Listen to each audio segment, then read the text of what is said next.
ਕਿਹੜੀ ਤਰੱਕੀ ਕਰਦੇ ਪਏ ਹੋ ਤੁਸੀਂ ਓਏ? ਉਹ ਤੁਸੀਂ ਤਾਂ ਲੈ ਕੇ ਬਹਿ ਗਏ ਹੋ ਸਾਡੇ ਮੁਲਕ ਨੂੰ। सर बड़ी टेक्निकल बातें की हैं 3 सालों में, इन्हें बिल्कुल समझ नहीं आई। आज सर देसी गल्लां करनियां ਜਿਹੜੀਆਂ ਇਹਨਾਂ ਨੂੰ ਸਮਝ ਵੀ ਆਣ। गरीब आदमी की गल करनी है तो मैं जनाब इत्थे कोई कसीदे पढ़न नहीं आया, मैं इत्थे नोहे पढ़ने चाहिए ने जिहो जिहा बजट तुहां दिता है।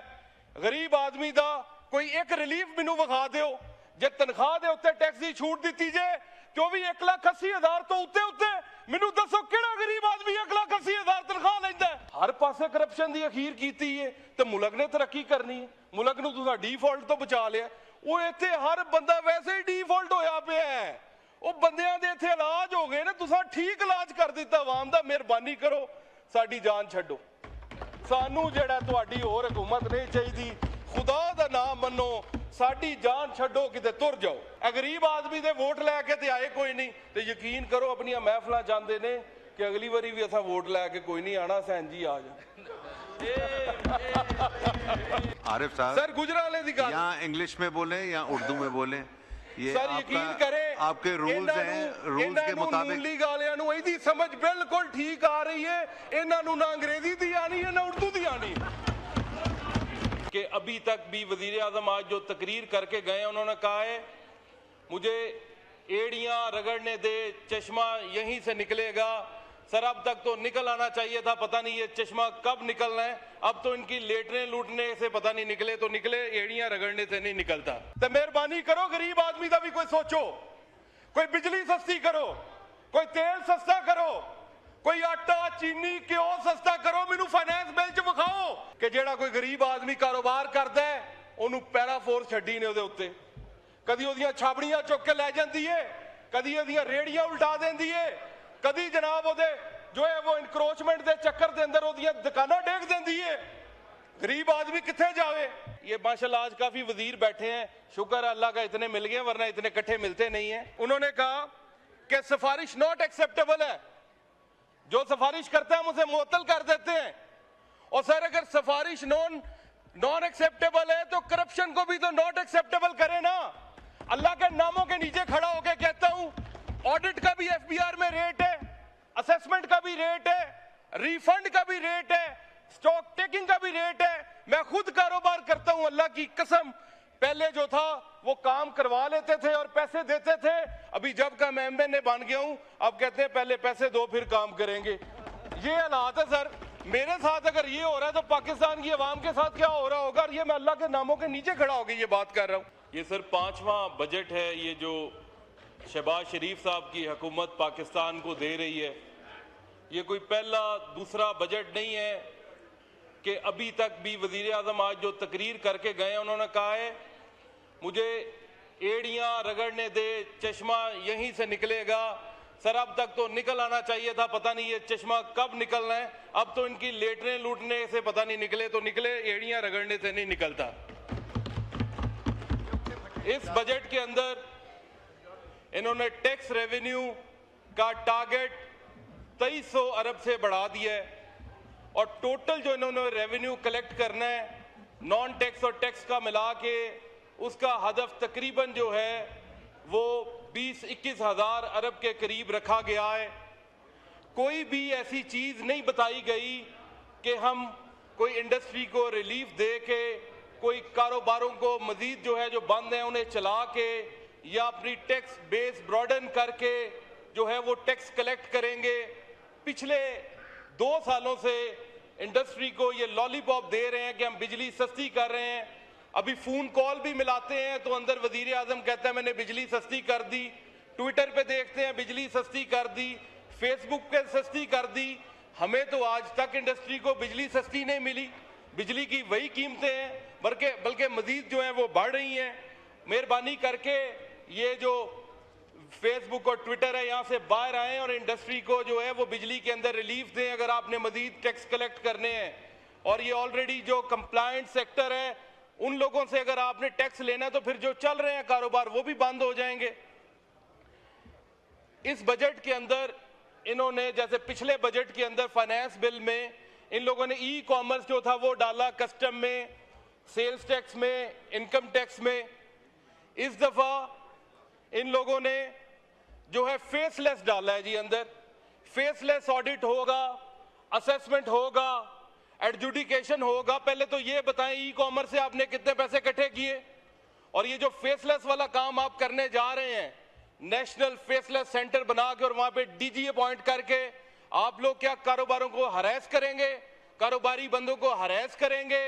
आप लोग जो हैं वो टैक्स अफसर की वहां पे आइडेंटिटी भी जो है सीक्रेट रखने जा रहे हैं।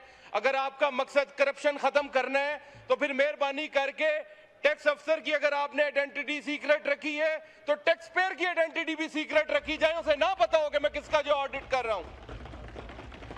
कल एक वजीर साहब का मैं बयान सुन रहा था, उन्होंने कहा, वजीर साहब कहते हैं, ये माशाल्लाह आज काफी वजीर बैठे हैं, शुक्र अल्लाह का इतने मिल गए वरना इतने इकट्ठे मिलते नहीं है।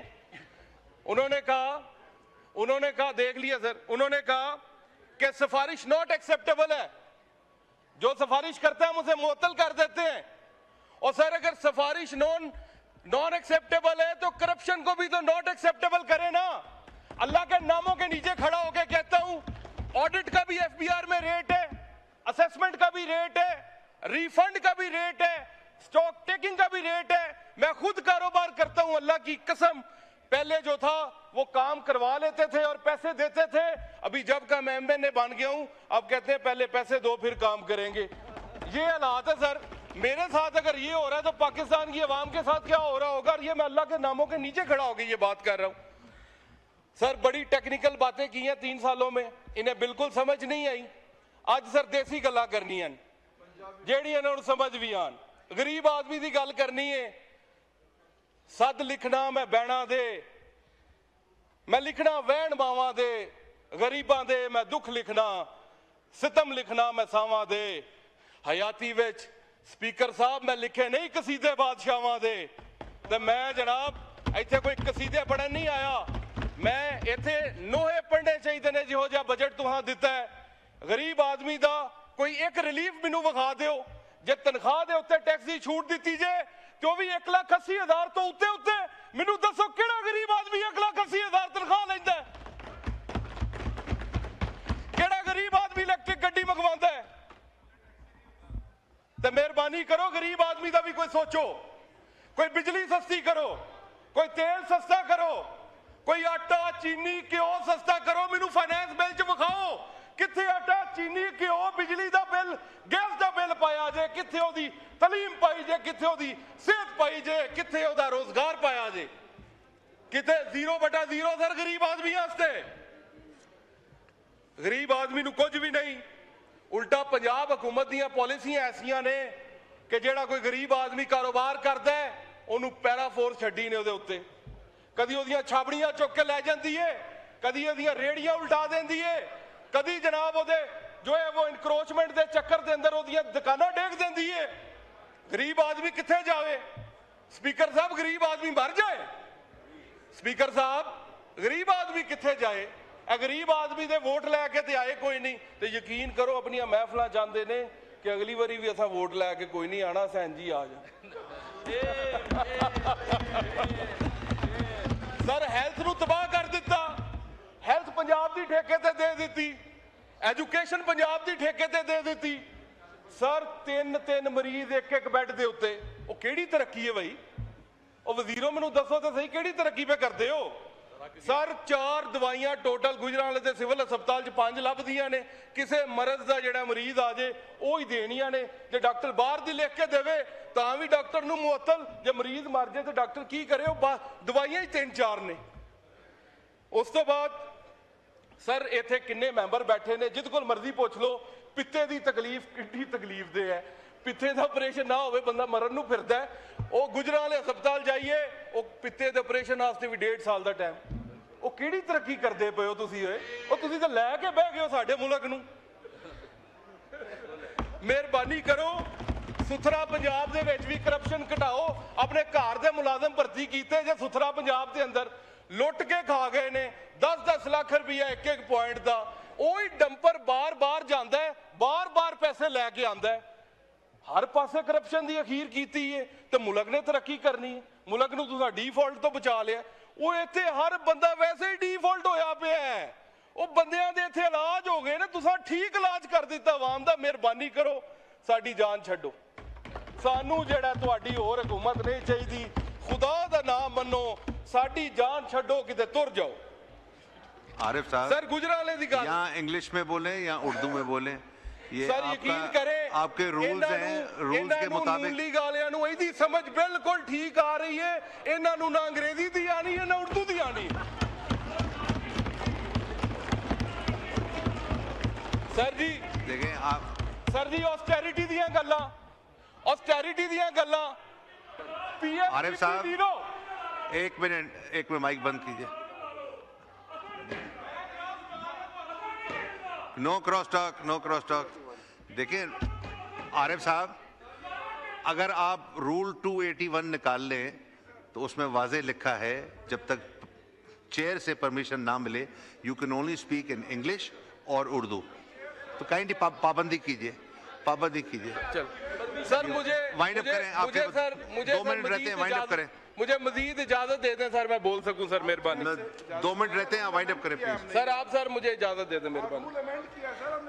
Sir PSDP sir PSDP total sir अगर रेवेन्यू देखें 20,000 अरब का है, और सूबों ने भी कोई 5-5, 600 अरब और 1,000 अरब कलेक्ट करने हैं टैक्स के। सर 24,000 अरब की कलेक्शन लगा लें आप चारों सूबों की और वफाक की, टैक्स नॉन टैक्स मिला के, और पीएसडीपी सिर्फ 1,000 अरब का।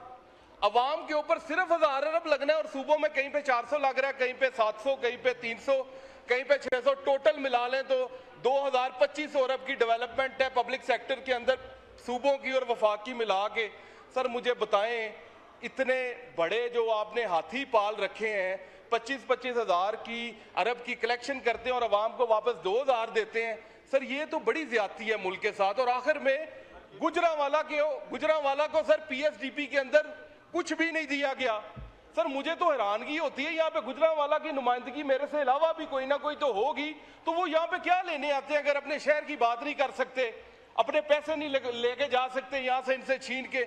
बड़े बड़े वजीर हैं, अपनी मर्जी से अपने जिलों के अंदर पैसे ले जाते हैं बेचारे। बाकी ने मैंने इसका क्या कसूर है, इनको भी उनका बेचारों को हक दे। मैं तो आप लोगों की जंग भी लड़ रहा हूं, तो क्या ये वजीरों का ही हक है कि सारे पैसे उन्हें अपने जिलों में ले जाने? मैं गल कंप्लीट कर लूंगा। सर ये सर बीआरटी का मंसूबा इन्होंने हमारे शहर के अंदर शुरू किया है।